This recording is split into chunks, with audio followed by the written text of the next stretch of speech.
I would rather say that I have director approval, and that is true. The camera pans across a smoky, dimly lit Hollywood nightclub of the early 1950 seconds.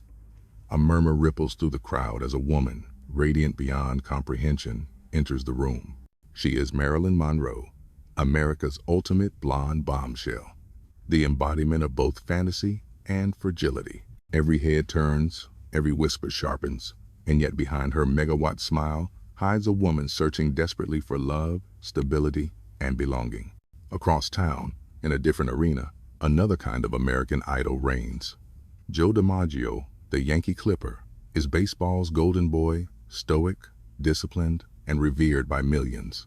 His name is synonymous with victory, his 56-game hitting streak immortalized as the stuff of legend. To the public, Joe is the symbol of strength, masculinity, and order in a rapidly changing post-war America. When Marilyn and Joe's worlds collide, it feels like destiny. Hollywood's brightest starlet and baseball's most beloved hero, two icons wrapped in glamour and perfection. To the tabloids, it's the romance of the century. To fans, it's the fairy tale everyone thought they needed. But beneath the glittering headlines and magazine covers, a darker truth was brewing. Joe's quiet, traditional values clashed with Marilyn's unstoppable rise to superstardom. He wanted a devoted housewife. She craved independence and artistic recognition. He was jealous, intensely private, and sometimes controlling.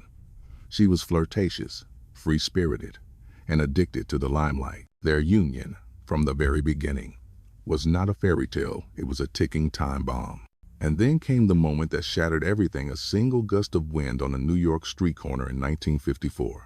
Marilyn's white dress, billowing above a subway grate, captured in flashing cameras, cemented itself as one of the most iconic images of the 20th century. The world saw beauty, allure, and Hollywood magic. Joe saw betrayal, humiliation, and a wife he could no longer control. That night, what happened behind closed doors would forever haunt their marriage and expose the cracks in America's picture-perfect dream couple. This is not just the story of a love affair. It is the story of obsession, jealousy, and the suffocating pressure of fame. A story that ends not with a happy home, but with heartbreak, scandal, and tragedy. Marilyn Monroe and Joe DiMaggio, two legends, locked in a toxic dance between passion and destruction, youth and background. Before they ever crossed paths in Hollywood, Marilyn Monroe and Joe DiMaggio lived worlds apart, yet both were forged by hardship, abandonment, and a longing for stability that would later define their turbulent relationship. Marilyn's fragile childhood. Born Norma Jean Mortensen in 1926, Marilyn's childhood was anything but glamorous. Her father vanished before she was born, leaving her mother, Gladys, struggling with severe mental health issues. Norma Jean was placed in foster homes, shuffled between guardians, and even spent time in an orphanage. The one constant in her young life was instability. She grew up with the aching knowledge that she was unwanted, and that deep hole in her heart would follow her forever. As a teenager, she found escape in movies, idolizing glamorous stars and dreaming of becoming one herself. But behind that dream lurked fear, the fear of being abandoned again, the fear of being unseen. At just 16, desperate to avoid returning to the orphanage system, she married her neighbor, James Doherty.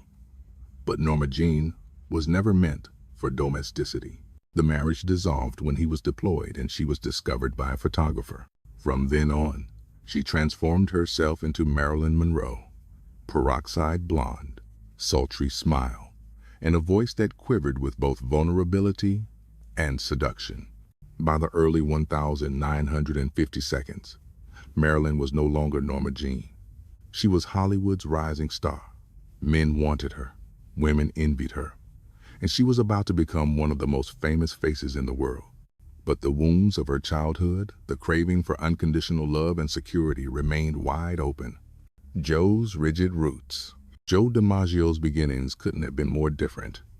Born in 1914 to Italian immigrant parents in Martinez, California, Joe was the eighth of 9 children. His father, a stern fisherman, expected Joe to join the family business.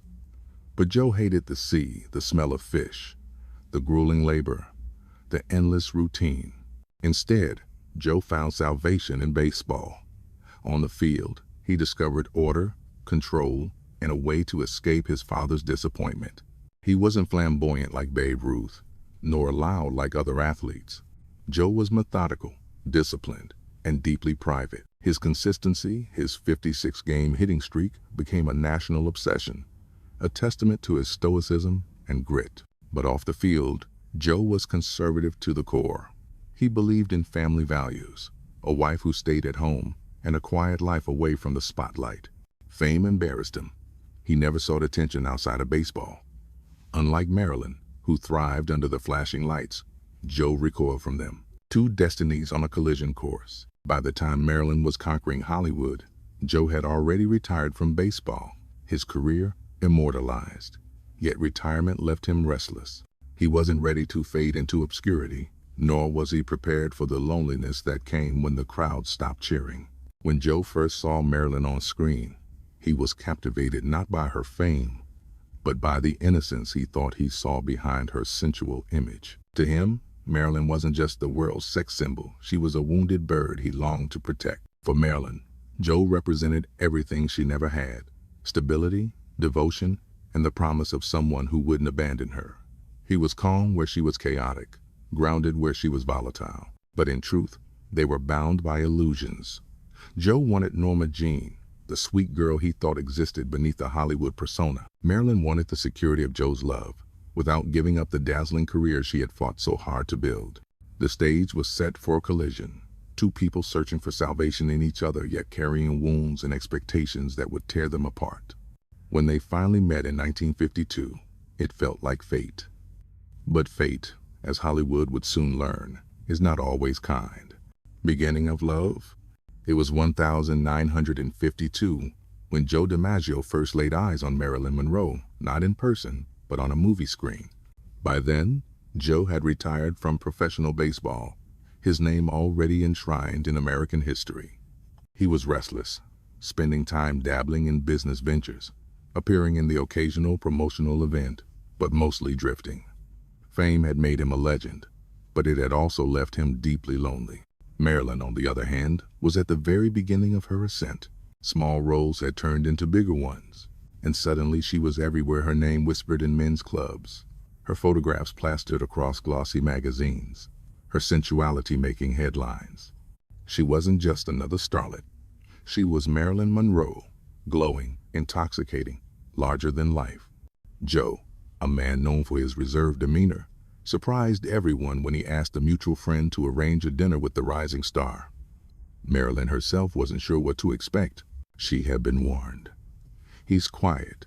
He doesn't talk much. He doesn't like publicity. She wondered how a man who shunned the spotlight could possibly fit into her world of flashing cameras and public adoration. But when they finally met, something clicked.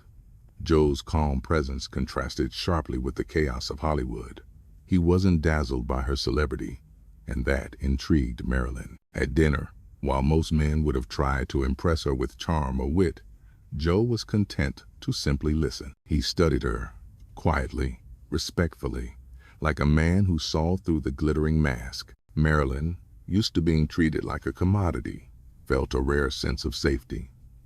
Joe seemed to see Norma Jean, not just Marilyn Monroe.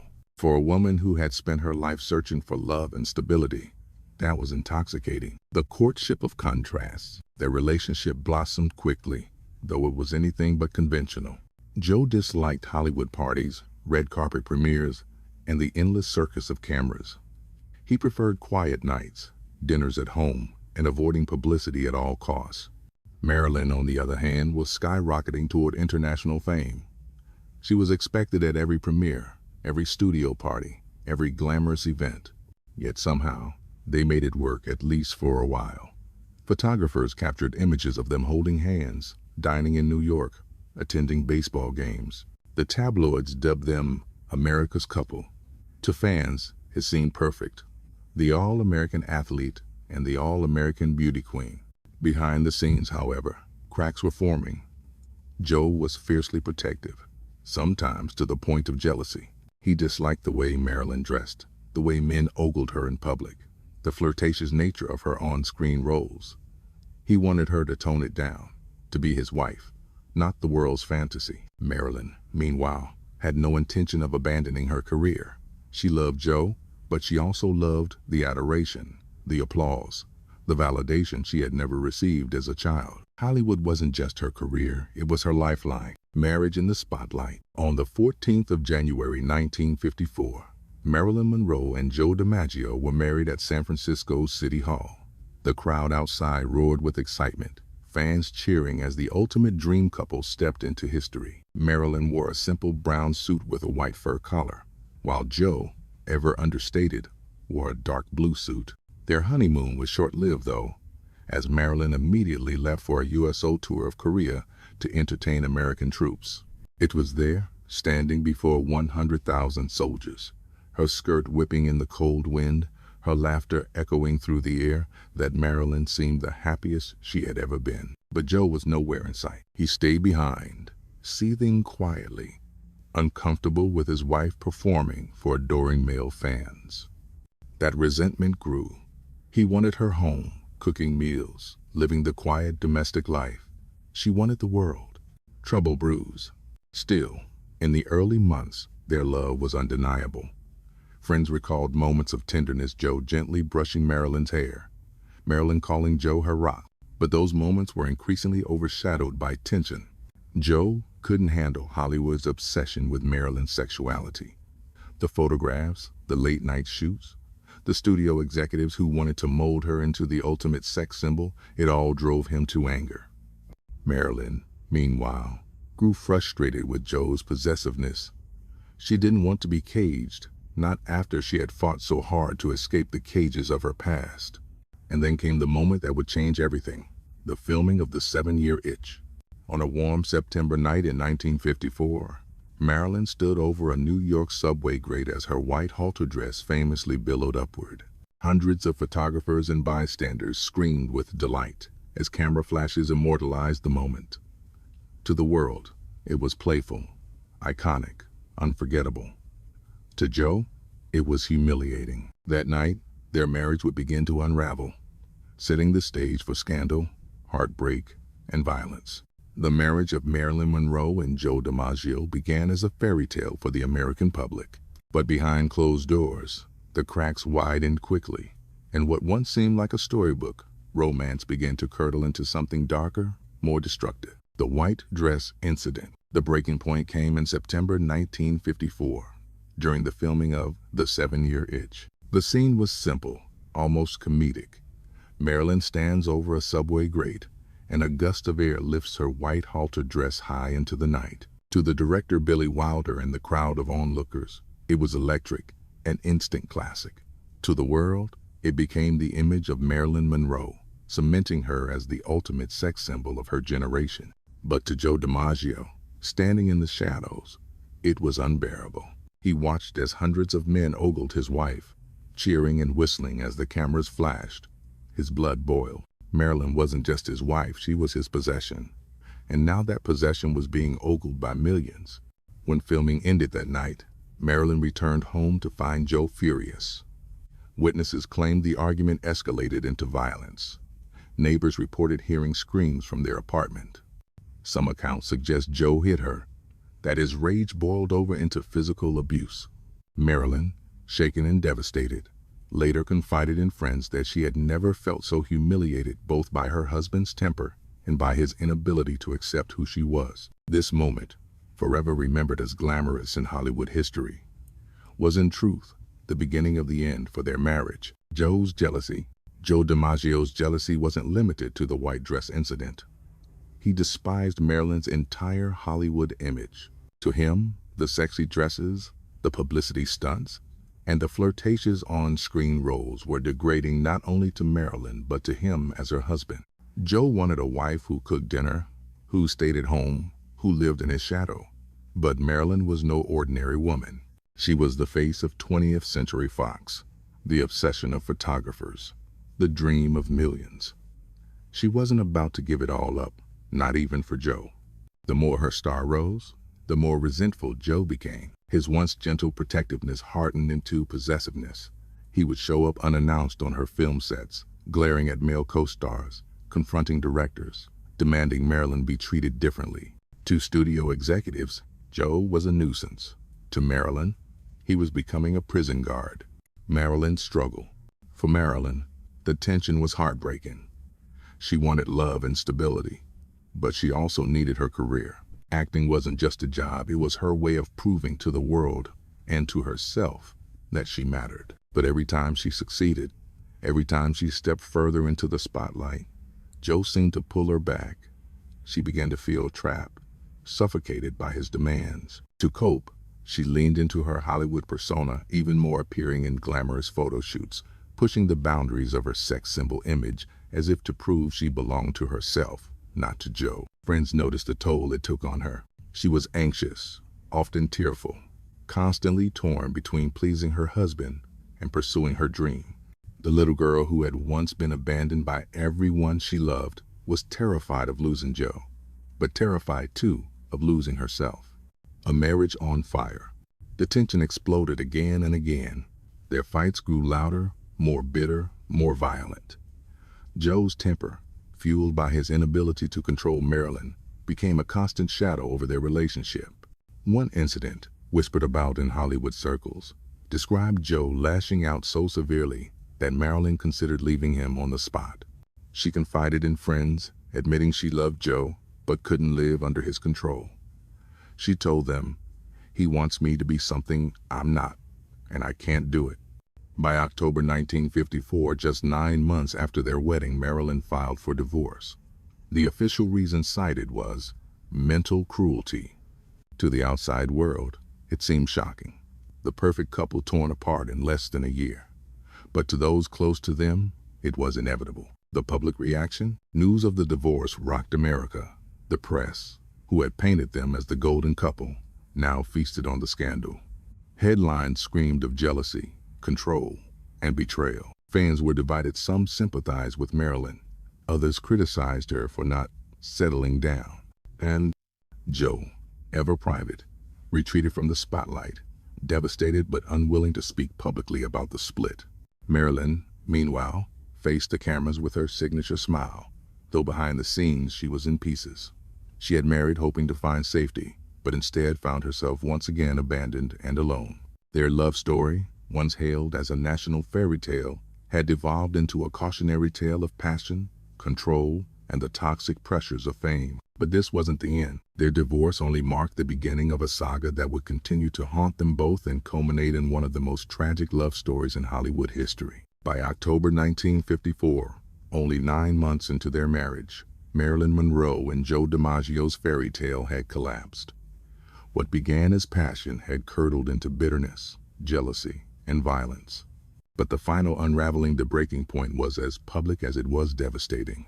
The divorce heard around the world. On the 27th of October 1954, Marilyn appeared in a Los Angeles courtroom to file for divorce from Joe. Wearing a modest black dress, she sat silently as her lawyer announced the grounds. Mental cruelty. The words hung in the air, shocking the public. To most Americans, Joe DiMaggio was a hero, disciplined, stoic, the pride of baseball. The idea that he could be cruel to the radiant Marilyn Monroe seemed impossible.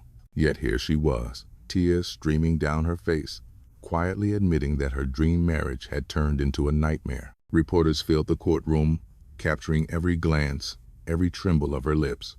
Outside, crowds gathered, desperate to see the fallen golden couple. Marilyn sobbed openly, collapsing into her lawyer's arms as the proceedings ended.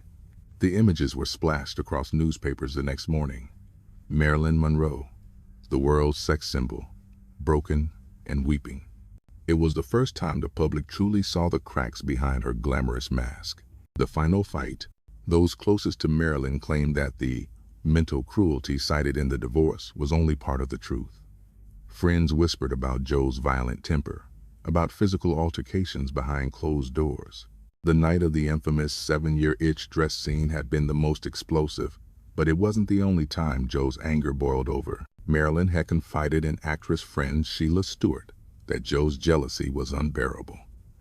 "He wants me to stop being Marilyn Monroe," she admitted, "but that's all I know how to be." According to Hollywood lore, their final explosive fight left Marilyn terrified, shaken, and convinced she had to leave. Filing for divorce wasn't just about freedom, it was about survival. The media frenzy. The scandal was irresistible to the press. America's sweetheart had left its baseball hero. The headlines wrote themselves. Blonde bombshell dumps Yankee Clipper. Tabloids speculated endlessly. Was it her career, his temper, or her flirtations with other men?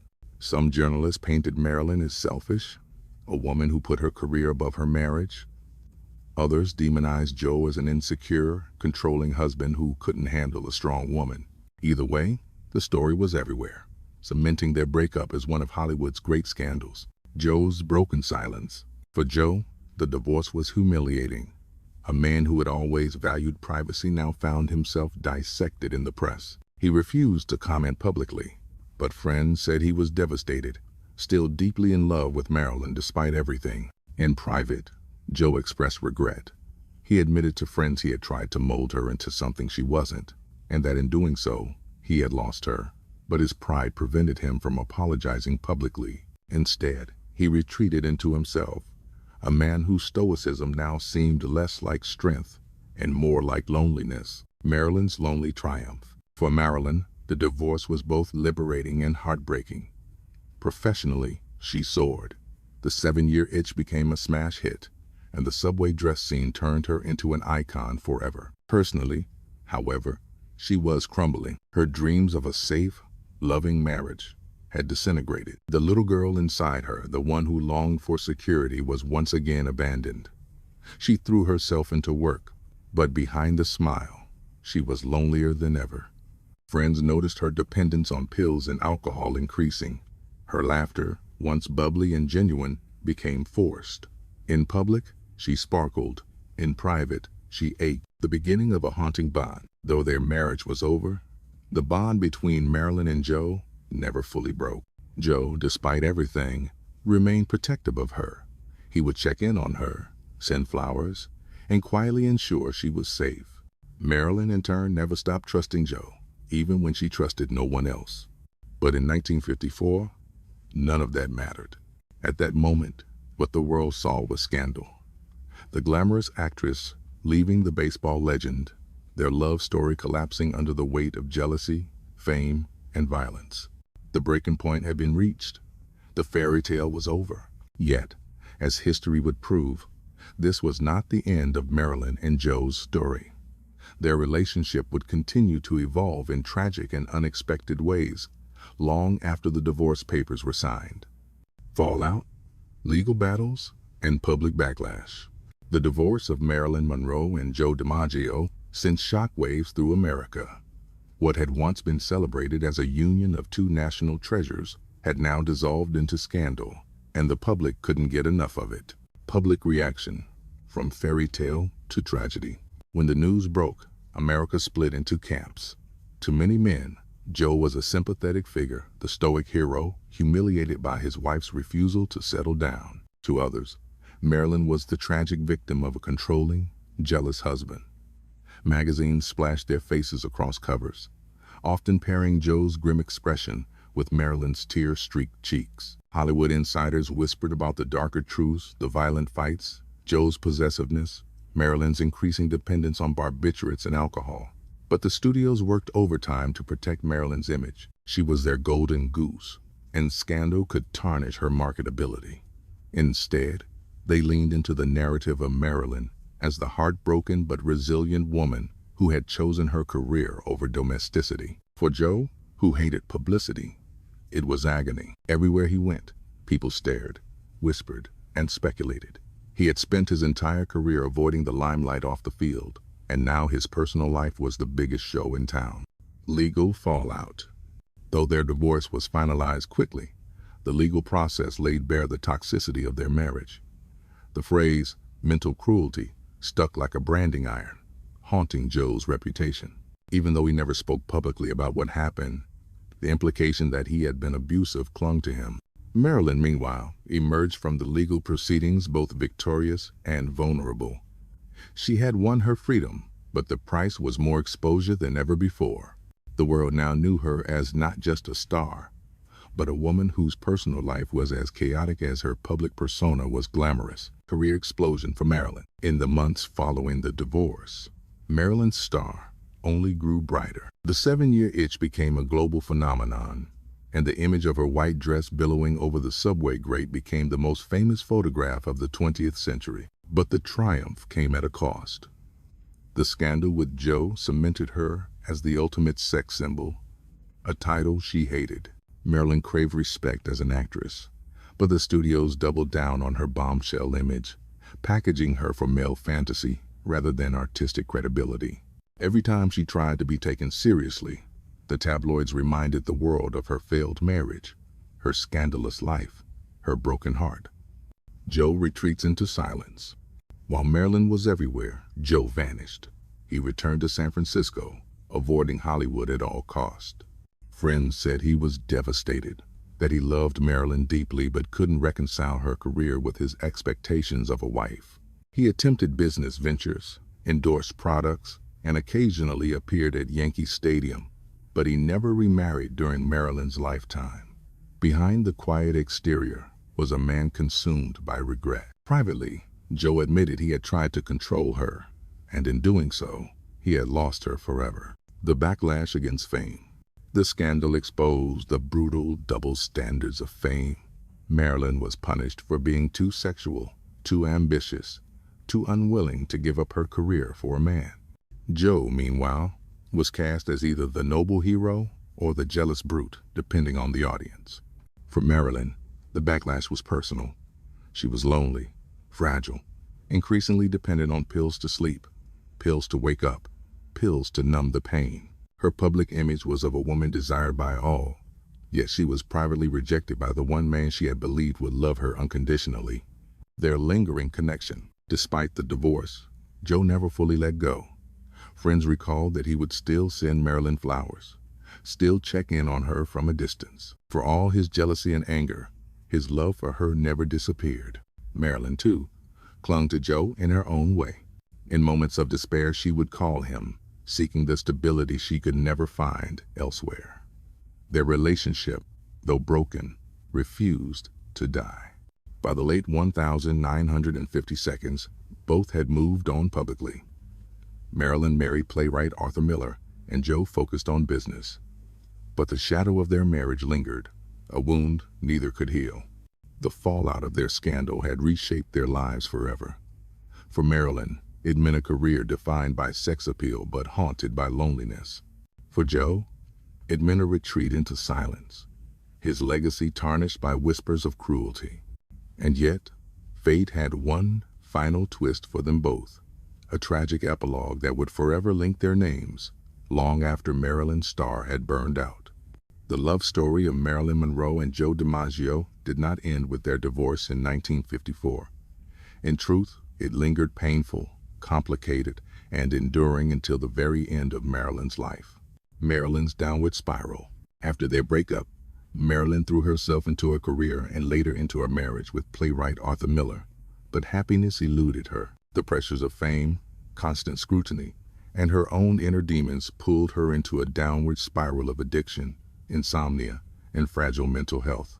By the early 1960 seconds, Marilyn's life had become tabloid fodder once again. Rumors of affairs with powerful men, including President John F. Kennedy, swirled around her. The woman who once embodied Hollywood's golden dream was now struggling to hold herself together. Through it all, Joe quietly remained in the background. Despite their volatile marriage, he never stopped caring for her. Friends recalled that whenever Marilyn was in crisis, Joe was often the one she called. The final tragedy. On the 5th of August 1962, Marilyn Monroe was found dead in her Los Angeles home at just 36 years old. The official cause was listed as a probable suicide due to barbiturate overdose, though conspiracy theories still swirl to this day. The news devastated the world. Fans wept openly in the streets. Hollywood lost its brightest star, frozen forever in time as the blonde bombshell who was both adored and broken. Joe DiMaggio was gutted. Despite their divorce, despite everything, Marilyn had remained the love of his life. When he heard of her death, he took charge of her funeral arrangements, determined to protect her in death as he hadn't been able to in life. He banned Hollywood's elite from attending, blaming them for exploiting and destroying her. No studio heads, no celebrities, no Kennedy family members. It was a quiet service, dignified, attended only by close family and a handful of friends. Joe stood solemnly by her grave, his grief etched into his face. Joe's lifelong devotion. For the next 20 years, Joe DiMaggio honored Marilyn in silence. 3 times a week, without fail, he had fresh roses delivered to her crypt at Westwood Village Memorial Park in Los Angeles. He never remarried. He never spoke publicly about their relationship in detail. His devotion was quiet, private, but unwavering. In his final years, Joe reportedly confided to friends, "I finally got it right with her." To him, Marilyn was not just a star, not just an icon. She was Norma Jean, the wounded girl he had loved and lost. Reflection: a love too fragile. The story of Marilyn Monroe and Joe DiMaggio is one of the great paradoxes of Hollywood. They were America's dream couple, baseball's greatest hero, and Hollywood's brightest star. Yet their love, suffocated by jealousy, fame, and the impossible weight of expectation, could not survive. Their scandal revealed the darker side of celebrity culture, the way the public devours intimacy, the way fame destroys privacy, the way love can't always withstand the spotlight. And yet, for all the heartbreak, their bond never truly died. Joe's lifelong devotion to Marilyn after her death stands as one of Hollywood's most haunting love stories, a reminder that behind the scandal, behind the violence and jealousy, there was also something achingly real. In the end, Marilyn Monroe and Joe DiMaggio remain frozen in time. 2 legends, 2 icons, forever bound by a love that was as destructive as it was unforgettable.